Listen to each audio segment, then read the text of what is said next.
prosperity is in the part of atonement. Hallelujah. Prosperity is in the part of atonement. அதாவது சிலுவையிலே தேவன் எனக்காக செய்த காரியத்திலே ஒன்று அடங்கியிருக்கிறது. என்ன? செழிப்பு. When I show so much of importance that through the cross I have received forgiveness of sins, why will I not show so much of interest or so much of focus that God has also given me healing in and through the cross? அதை ஏன் நாம் அனுதினமும் நம்முடைய வாழ்க்கையிலே வாஞ்சித்து அதற்கு பின்பதாக நாம் செல்லுகிறது இல்லை? ஏனென்றால் நாம் ஒரு தவறான புரிந்து கொள்ளுதலுக்குள்ளாக இருக்கிறோம். We have a wrong understanding.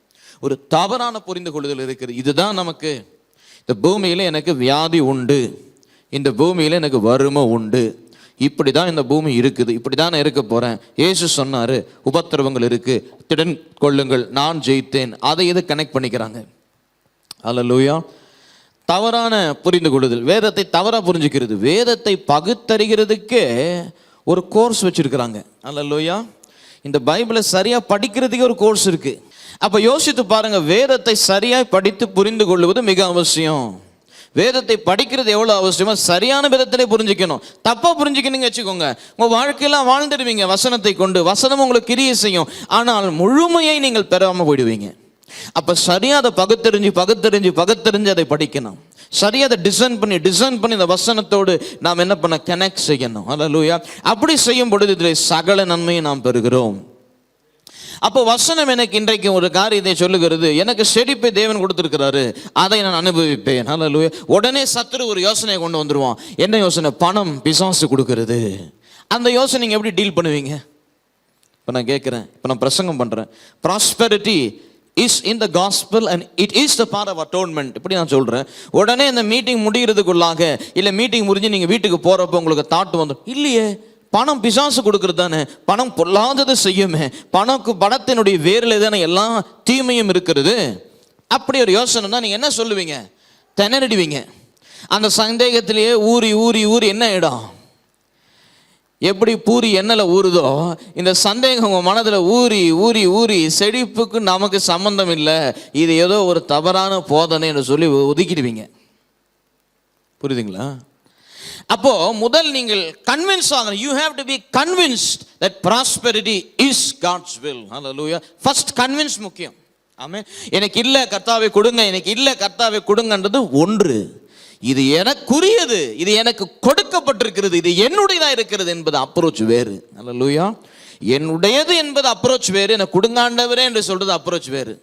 Difference இருக்கு இல்லைங்களா? வாசிப்போம் பாருங்க. நாம் நம்முடைய ஃபவுண்டேஷனல் ஸ்கிரிப்சர் இதுதான். 3 யோவான் 2. ஆமென். 3 யோவான் 2 வேதம் என்ன சொல்லுகிறது? அதை வாசித்து 1000 முறை அல்ல 10,000 முறை வாசிக்கலாம். சொல்லுங்க, அந்த வசனம் எனக்கு தெரியுமே. ஆனா வாசிக்க வெளிப்பாடு. சொல்லுங்க, வாசிக்க வெளிப்பாடு. அல்லேலூயா. பிரியமானவனே, உன் ஆத்துமா வாழுகிறது போல நீ எல்லாவற்றிலும் வாழ்ந்து சுகமாய் இருக்கும்படி வேண்டுகிறேன். சொல்லுங்க, எல்லாவற்றிலும் நீ வாழணும், சுகமாய் இருக்கணும். அதுவே தேவ சித்தம். சொல்லுங்க, நான் எல்லாவற்றிலும் வாழணும். அப்பதான் பிதா மகிமைப்படுகிறார். அல்லேலூயா. நீங்களே அப்பதானே சந்தோஷப்படுவீங்க. உங்க பிள்ளைகள் எல்லாவற்றிலும் வாழ்ந்தாதானே உங்களுக்கு மகிழ்ச்சி. அப்ப பரம பிதாவை என்ன நினைத்துக் கொள்ளுகிறீர்கள்? எல்லாவற்றிலும் வாழும் பொழுது என்ன நடக்கிறது? கர்த்தரிலே பிரியப்படுகிறார். அல்லேலூயா. சொல்லுங்க, எல்லாவற்றிலும் வாழ்வு. அப்ப எல்லாவற்றிலும் வாழ்வு என்றால் எதை குறிக்கிறது? செழிப்பை குறிக்கிறது. அல்லேலூயா. ஆவிக்குரிய வாழ்க்கை நிச்சயமாக குறிக்கிறது. அதை பற்றி நிறைய பார்த்துட்டோம்.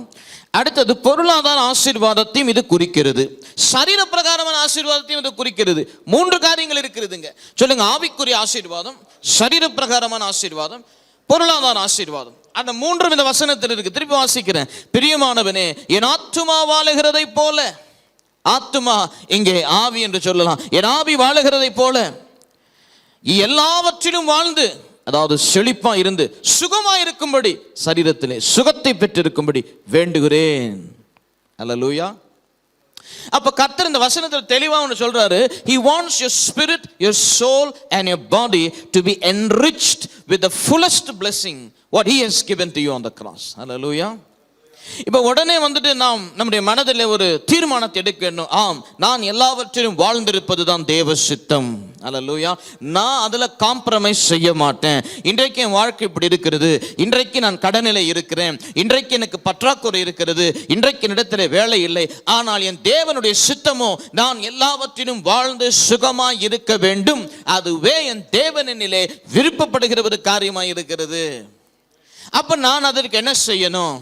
நான் என்ன ஆண்டவரே செய்யணும்? நான் எல்லாவற்றிலும் வாழ்ந்து சுகமா இருக்கணும்னு நீங்க சொல்லியிருக்கிறீங்க, அதுதான் உங்களுக்கு பிரியம் என்று சொல்லியிருக்கிறீங்க. நான் என்ன செய்யணும் அதற்கு என்று உடனே நீங்க தேவனிடத்தில் கேட்பீங்கன்னா, தேவன் உங்களை உடனே வேதத்திலே ஒரு இடத்திற்கு கூட்டிட்டு போவாரு. அங்க நான் உங்களை கூட்டிட்டு போறேன். 2 கொரிந்தியருக்கு எழுதின புஸ்தகம் 8ஆம் அதிகாரம் 9ஆம் வசனத்திற்கு திருப்பிக் கொள்ளுவோம். கர்த்தர் உங்களை நேரா அங்க கூட்டிட்டு போவாரு. சொல்லுங்க, நேரா கூட்டிட்டு போவாரு. ஸ்ட்ரெயிட்டா உங்களை இந்த இடத்துக்கு கூட்டிட்டு போவாரு. கூட்டிட்டு போய் ஒன்றை காட்டுவாரு. அங்கே ஒரு காரியத்தை நாம் பார்க்கிறோம். நம்முடைய கர்த்தராகிய இயேசு கிறிஸ்துவின் கிருபையை அறிந்திருக்கிறீர்களே. சொல்லுங்க, அறிந்திருக்கிறீர்களே. அவர் ஐஸ்வர்யமுள்ளவராய் இருந்தும் நீங்கள் அவருடைய தரித்திரத்தினாலே ஐஸ்வர்யவான்களாகும்படிக்கு உங்கள் நிமித்தம் தரித்திரரானாரே. நான் எல்லாவற்றிலும் வாழ்ந்து சுகமாய் இருப்பது தேவ சித்தம். நான் எல்லாவற்றிலும் வாழ்வது எப்படி? சிலுவையின் மூலமாக. ஏன்? சிலுவையிலே என் ஆண்டவர் எனக்காக தரித்திரமானார். சொல்லுங்க, அவர் தரித்திரம் ஆயிட்டாரு.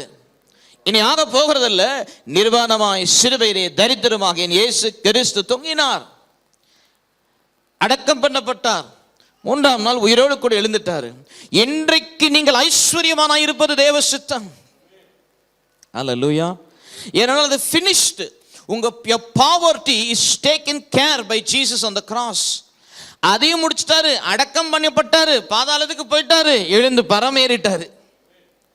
பல காரியங்கள் அதில் அடங்கி இருக்கிறது. பல பிரசங்கள் அது பண்ணலாம். ஆனா இன்றைக்கு நம்முடைய ஃபோக்கஸ் என்ன? prosperity is God's will and it's God's desire. It is God who has given it to you. Hallelujah.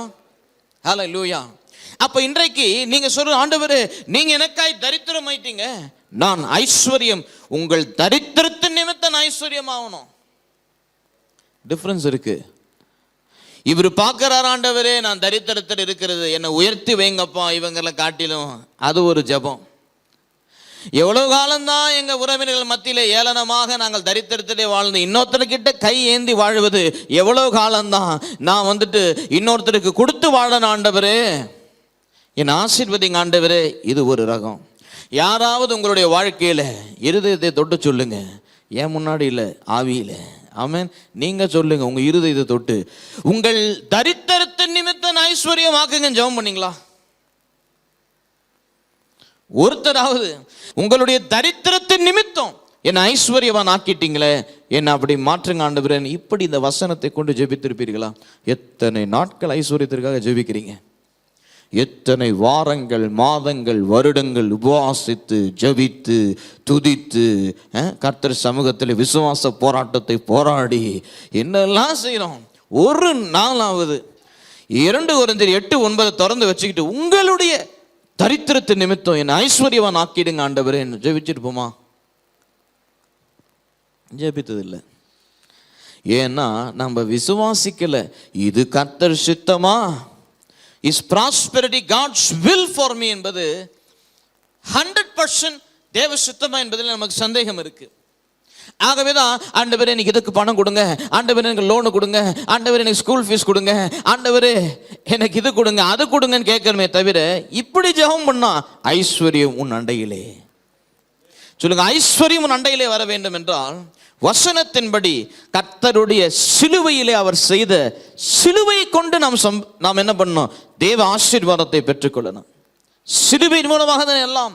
சிலுவையின் மூலமாக ரட்சிப்பு, சிலுவையின் மூலமாக செழிப்பு, சிலுவையின் மூலமாக சுகம், சிலுவையின் மூலமாக நித்திய ஜீவன், சிலுவையின் மூலமாக மறுரூபமாக்கப்படுகிறோம், சிலுவையின் மூலமாக தான் எல்லாம் நமக்கு கொடுக்கப்பட்டிருக்கிறது. சொல்லுங்க. அப்ப சிலுவையை விட்டுட்டு சுத்தி சுத்தி நாம் வசனத்தையே கொண்டு ஏதோ ஃபார்முலா யூஸ் பண்ற மாதிரி ஐஸ்வர்யத்தை தேவனிடத்திலிருந்து பெரும்படிக்கு நாம் போகக்கூடாது. Everything should be focused and centered on the cross. சிலுவை எனக்கு கொடுக்குதா, சரி நான் ஜெபம் பண்றேன். சிலுவை எனக்கு கொடுக்கல, அது வேண்டாம். ஆமென். Does the cross give this to me? இது எனக்கு சிலுவை கொடுக்குதா, சரி அது எனக்கு வேணும். ஏன்? எனக்காக தான் சிலுவைக்கு போனாரு. அவர் சிலுவைக்கு போய் என்னவெல்லாம் செஞ்சிருக்கிறாரோ அதெல்லாம் எனக்கு வேணும். அவர் சிலுவையில் போய் என்னவெல்லாம் நீக்கி இருக்கிறாரோ அதெல்லாம் எனக்கு வேண்டாம். ஆமென்.